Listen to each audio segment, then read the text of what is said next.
La tragédie qui ébranle le Québec au grand complet.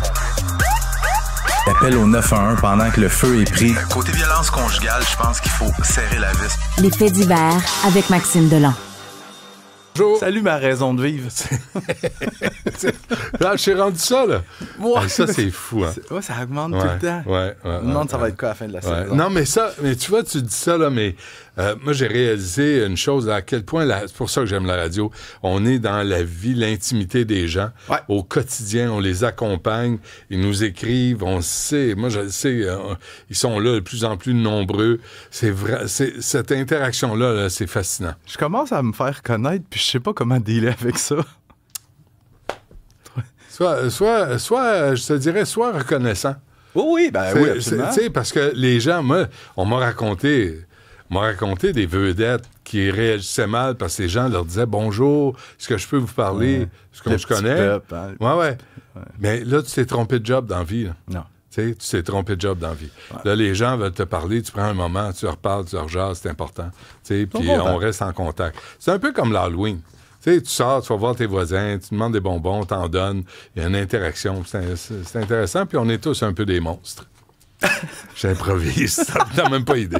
Grosse opération en matière de pornographie juvénile dans la province. Ah, nos préférés, hein? Les amateurs de pornographie. Pas aujourd'hui. C'est une opération policière, dans le fond, qui a débuté lundi, qui s'est terminée ce matin aux quatre coins de la province, qui a permis l'arrestation de 22 suspects soupçonnés de divers crimes sexuels à l'égard des enfants, principalement en matière de pornographie juvénile.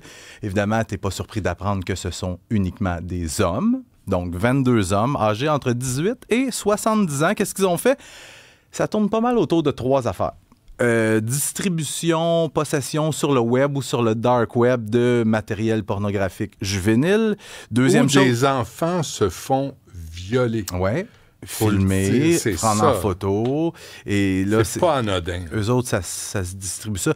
Je dois dire, les 22 hommes n'ont pas de lien entre eux. C'est des arrestations. À part d'être des hosties de pervers. C'est ça. Donc, c'est ça, 3 choses. Possession, distribution, ou des gens qui voulaient rencontrer des adolescentes dans la vraie vie, à partir du web, mais qui sont tombés sur des agents doubles, ou encore des gens qui communiquaient avec des mamans pour avoir des faveurs sexuelles de leur enfant. Fait qu'essentiellement, c'est les 3 types de crimes qu'on leur reproche. C'est odieux. Un mot pour c'est la Sûreté du Québec qui réalise ça? Sûreté du Québec en collaboration avec plusieurs corps de police. Québec, juste ça, là, bravo. Ouais. Parce que ces gens-là se tapent des horreurs. Là. Oh, oui. Ces policières-là visionnent des horreurs. Quotidiennement. Puis on veut juste souligner leur travail puis leur dire qu'on l'apprécie. Oui. Puis ils bénéficient quand même d'un soutien psychologique. Ah, mais t'as beau, là. Hey, c'est bon. Mais qui sont ces suspects arrêtés-là? Puis j'écoutais la Sûreté du Québec qui disait qu'il n'y a pas de profil type pour un pédophile. Dans le groupe qu'on a arrêté... Ils ont tous une queue. Oui. C'est rare, mais il y a des femmes aussi. Mais les suspects arrêtés, depuis le début de la semaine, il y a des gens sans emploi, des entrepreneurs, il y a un professeur retraité, un employé du gouvernement. Fait que tu vois, c'est des horizons très, très différents. Il n'y a pas de profil type. Mais aussi 26 perquisitions effectuées chez les suspects. Ce que ça veut dire, c'est qu'on a saisi beaucoup de matériel informatique qui va être analysé. Et ça pourrait ultimement mener à d'autres accusations criminelles. C'est ça que ça veut dire quand tu dis analyser.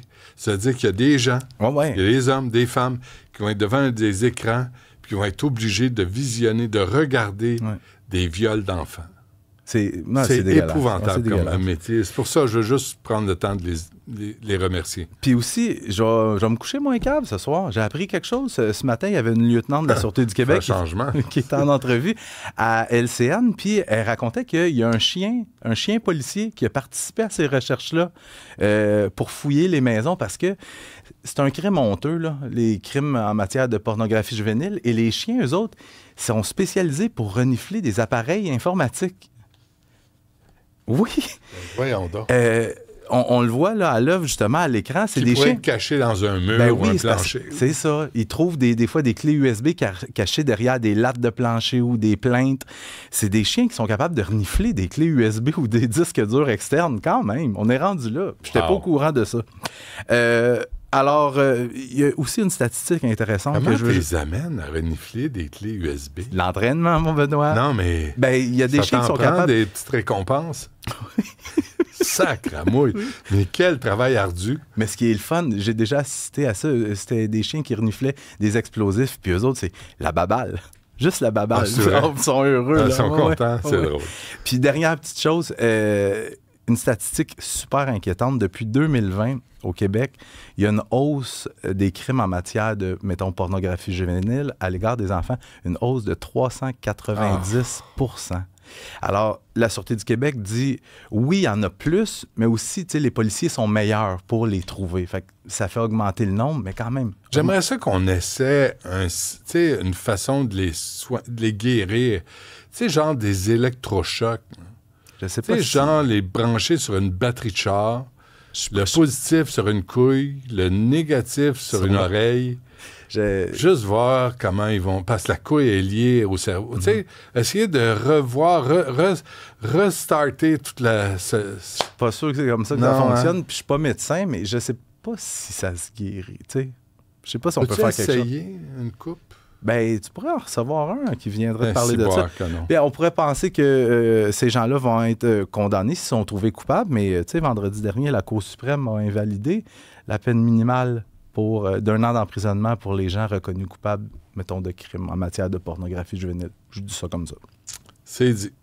Bon, un autre qui a fui à Dubaï, vraiment qui avait encore son passeport. Probablement. J'ai pas l'information, Bravo mais les juges. Un agresseur sexuel condamné au Québec qui se la coule douce à Dubaï. Sébastien, vas-y donc, on va nous le présenter. Hey, my name's Amir, and I'm originally from Montreal, Canada. And I'm now working in Dubai as a real estate agent. Well, fuck off, Amir. Fait que le gars qu'on vient d'entendre, il s'appelle Amir El-Ali. C'est un résident de 27 ans d'Otterburn Park, en Montérégie, qui a tout récemment été reconnu coupable d'agression sexuelle, mais qui est présentement en train de vendre des maisons à Dubaï, aux Émirats arabes unis. D'abord, qu'est-ce qu'il a fait Amir El-Ali? Lui, 2 jours avant Noël, en 2022, il est livreur pour DoorDash. Il y a une femme qui, regarde, se commande du McDonald's. Fait que lui, il prend la course, il arrive chez la femme avec ses McCroquettes et il se faufile dans le vestibule du logement de la cliente, la prend dans ses bras, il la serre contre lui, il prend les fesses, la fille le repousse, elle recule, et il demande s'il peut lui lécher un sein. Fait que la femme, évidemment, elle refuse. Lui, ce qu'il fait, c'est qu'il va aller y toucher rapidement la vulve avec ses mains par-dessus son pyjama.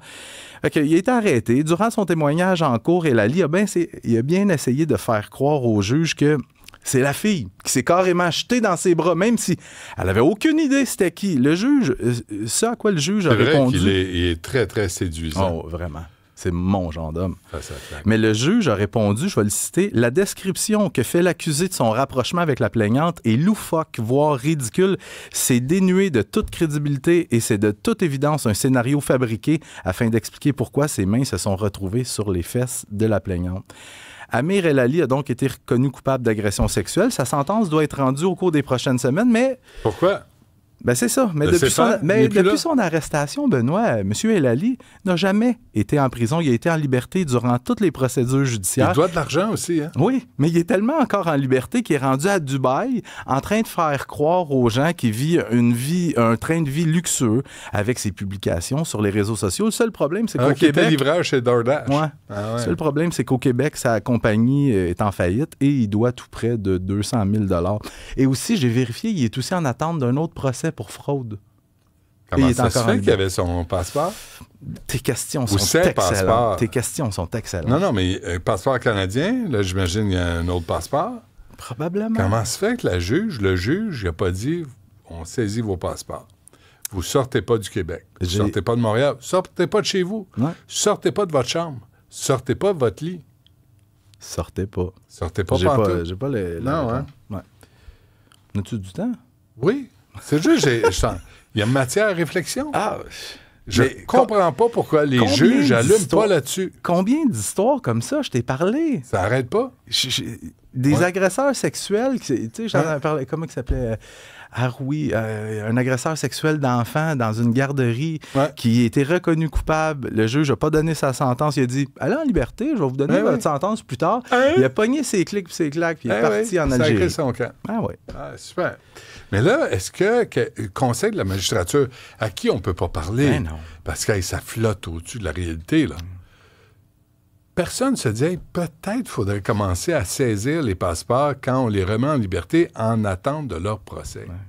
Peut-être. Je sais que ça se fait dans certains cas, mais clairement dans pas de façon pas systématique. Ouais.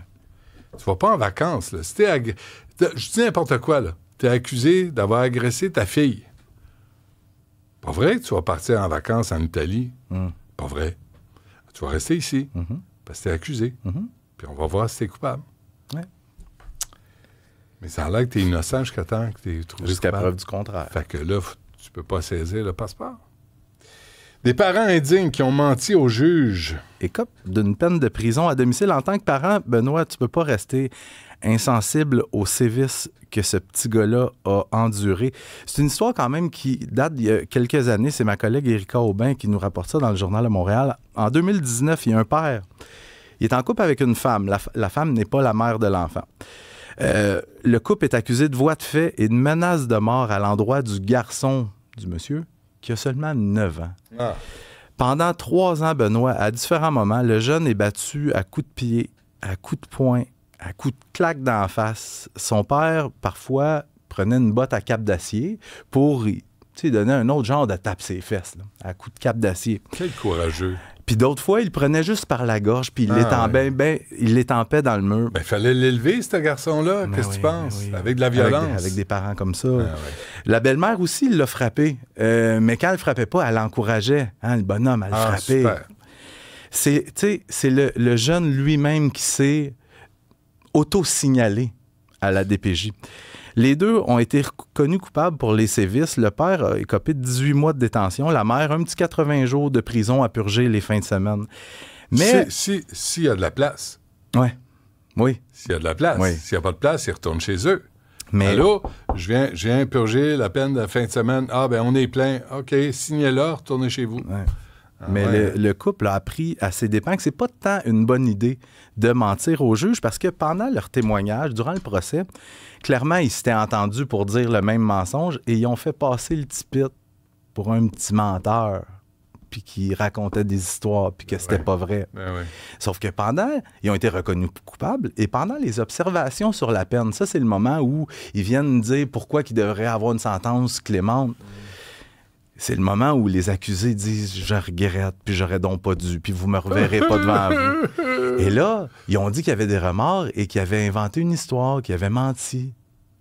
Mais là, c'est une déclaration super incriminante.